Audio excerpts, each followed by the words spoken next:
Renan, sabe que todo mundo aqui nos Estados Unidos, no Brasil, no mundo inteiro, né, acompanhou com enorme apreensão as imagens, né, de ontem à tarde, quando bandidos invadiram um programa de TV ao vivo que estava sendo exibido no Equador, armados até os dentes, né? O apresentador ali do programa não sabia muito bem o que fazer, a equipe toda, né, a produção ali, o pessoal que fica nos bastidores tiveram que se proteger de alguma forma em meio a essa crise que a gente tem acompanhado nos últimos dias. Hoje é o terceiro dia consecutivo dessa onda de violência que tem assustado o Equador. Segundo a polícia, só nessas últimas horas, 70 pessoas foram detidas, 3 policiais foram libertados, 17 detentos recapturados. Foi um problema que começou nos presídios do Equador. E aí a polícia disse que já encontrou armas, cartuchos, motocicletas, carros que foram roubados.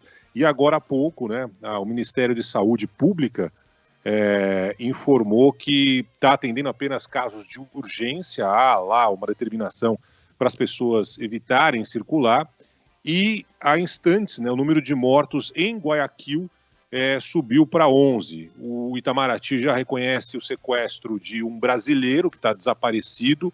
A diplomacia entrou em contato com uma amiga da família de Tiago Alan Freitas, 38 anos, vive em Guayaquil, tem uma empresa de churrasco. O governo brasileiro está acompanhando esse caso com atenção.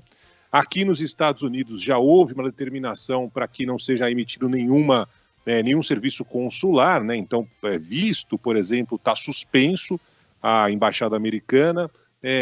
Há uma preocupação muito grande do que vai acontecer. O presidente Daniel Ortega decretou o conflito armado interno, tentativa aí de controlar a situação. A Band News FM, logo no começo aqui do nosso Band News Station, vai fazer contato direto com o Equador. A gente está na ponta da linha com a professora Simone Souza Pereira, que já vive há 17 anos no país. Simone, muito obrigado pela presença aqui na Band News FM. Eu queria que você contasse um pouco como é que está o dia a dia, né? Além dessas notícias terríveis que a gente tem acompanhado nas últimas horas, como é que está o dia a dia de quem mora no Equador em meio a essa crise terrível de violência que a gente tem acompanhado? Bom dia para você. Bom dia, como vai? Tudo bem? Bom, nesses últimos dias nós estamos vivendo uma grande crise aqui no Equador, num estado de conflito armado interno.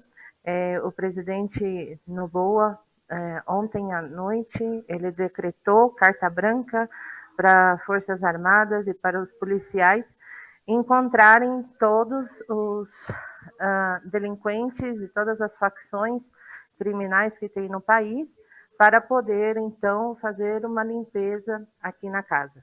Sim? Nós temos agora 10 estados equatorianos em emergência. Temos tido muitos roubos, sequestro incluído do nosso compatriota em Guayaquil. Eu estou na cidade de Quito. A cidade de Quito, nós não estamos vivenciando tanta violência como Guayaquil, onde está tendo carros-bombas. Vocês viram pelas notícias que ontem invadiram a TC Televisão, mas, graças a Deus, conseguiram normalizar essa situação e prender os delinquentes. Muitos policiais estão sendo reféns, alguns estão sendo mortos e essas imagens estão sendo enviadas para a sociedade. Está um caos realmente, porque nós estamos em casa, nós estamos fazendo teletrabalho, não há escolas, não há ninguém andando na rua pelo problema dessa delinquência, porque você pode sair, podem jogar bombas no seu carro, podem queimar seu carro. Então, o toque de queda é para que fique em casa, mas a gente não sabe quantos dias isso vai passar, nós não sabemos quando isso vai acabar. E a boa notícia foi que essa manhã a polícia nos deu uma entrevista a nível nacional dizendo que eles estão acabando com esses quartéis de delinquência que está tendo nas cidades a maioria é Quito, Cuenca e Guayaquil. Simone, você falava que você está em Quito, né? Onde a situação Sim, é um pouquinho... Estou na capital. Ah, você está na capital, tá. que a situação é um pouquinho mais tranquila, né, do que a gente está vendo nas últimas horas, por exemplo, em Guayaquil. Ainda assim, o dia a dia mudou completamente. As pessoas não estão saindo de casa, as pessoas estão evitando circular, mesmo não sendo essa violência absurda que a gente tem acompanhado nas últimas horas, a rotina mudou completamente. Não, a rotina mudou totalmente. Nós não podemos ir para nossos trabalhos, nós não podemos sair de casa, sim. Existe esse toque de queda para que nós fiquemos em nossas casas, porque não há uma segurança, não se pode ir a um supermercado, não se pode ir a um banco, em realidade está tudo fechado. Desde ontem, por exemplo, ontem pela tarde, nós estávamos nesse toque de queda, à noite nós nos resguardávamos. Ontem, às 4 horas da tarde, depois que aconteceu tudo isso na TC Televisão em Guayaquil, invadiram uma universidade também em Guayaquil, a Universidade Central de Guayaquil. Então, o que aconteceu foi que nos deram a notícia de todos evacuarem as suas casas. Estavam nas escolas, enviamos as crianças às escolas, o trânsito estava um caos, e desde ontem, às 4 da tarde, nós estamos em nossas casas. Nós podemos ver imagens externas por drones dos repórteres, e somente existe guardas de trânsito na rua, alguns ônibus e muitos poucos carros, mais o pessoal que necessita transitar mesmo, porque temos medo de sair de casa e não sabemos até quando vamos ficar nessa situação.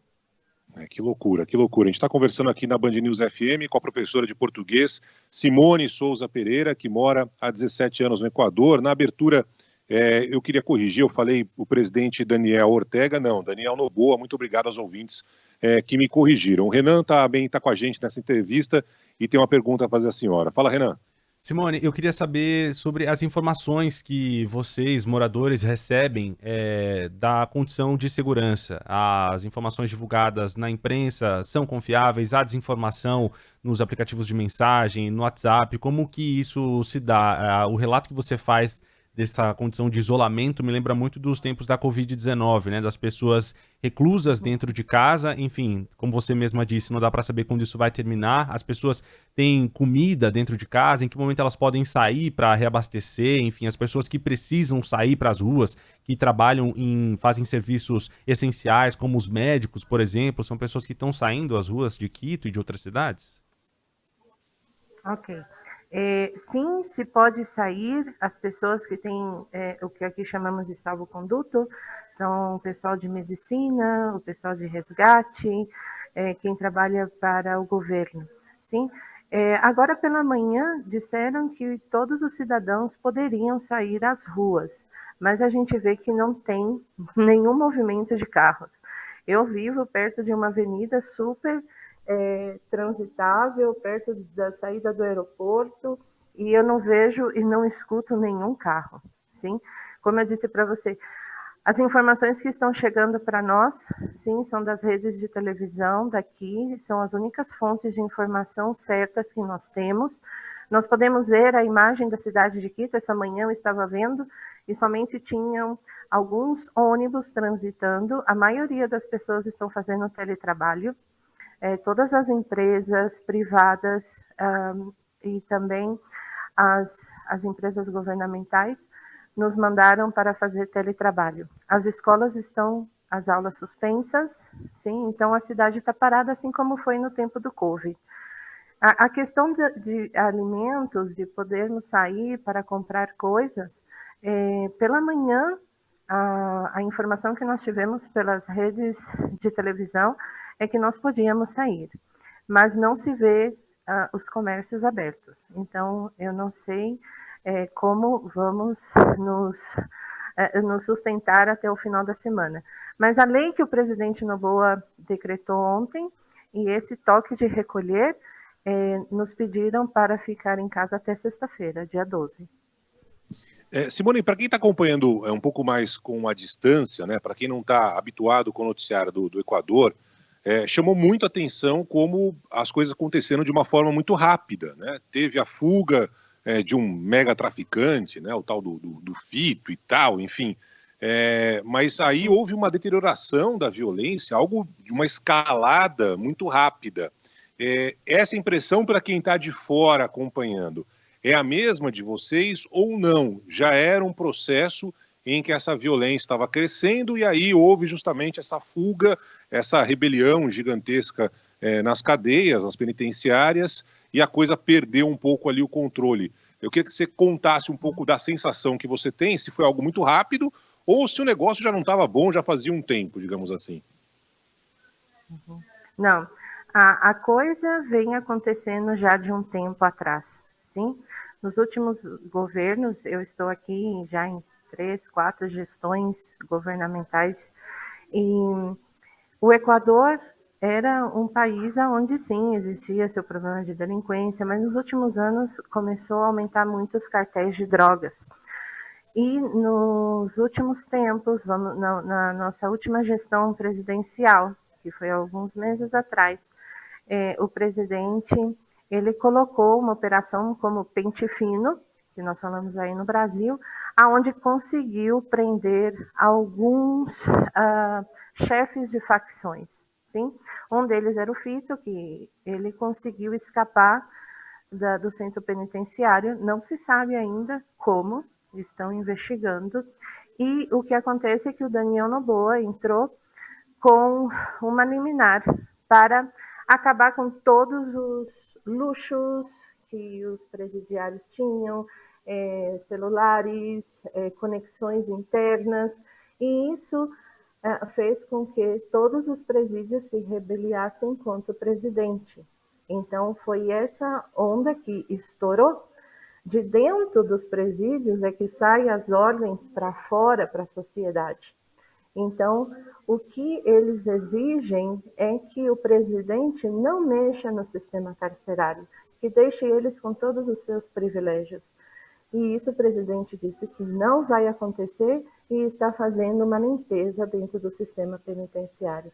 Então, o que aconteceu é que as ordens vieram de dentro da penitenciária e todos os ladrões e delinquentes que estão externos estão fazendo essa rede de roubos, de torturas, colocando o presidente contra a parede.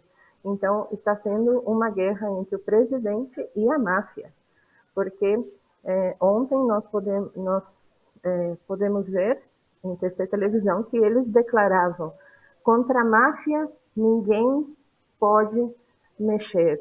Então, nós vemos que isso são instruções da máfia para que eles possam trabalhar, para que eles possam continuar com as delinquências sem que o presidente faça algo. Simone, eu queria que você contasse para os ouvintes da Band News FM rapidamente um pouco da sua história, como que você foi morar aí no Equador. Você já está há quase 18 anos aí, né? Sim, sim. Eu cheguei no Equador em 2007. Eu vim para o Equador para trabalhar. Eu sou professora de português, eu trabalho dando classes de português. Desde então estou aqui. Faço esse trabalho mostrando a cultura brasileira, o idioma brasileiro para os equatorianos e também estrangeiros que vivem nesse país. Muito bem, quero agradecer demais a presença da professora, a Simone, conversando com a gente, Simone Souza Pereira, descrevendo um pouco do dia a dia de violência que se transformou nos últimos dias no Equador. E, claro, torcer para que a situação terrível passe o mais rápido possível. Não dá para viver preso dentro de casa, não dá para viver uma situação terrível como a população do Equador está vivendo nesse momento. Simone, muito obrigado, sorte para você, um abraço e até a próxima. Obrigada, até logo.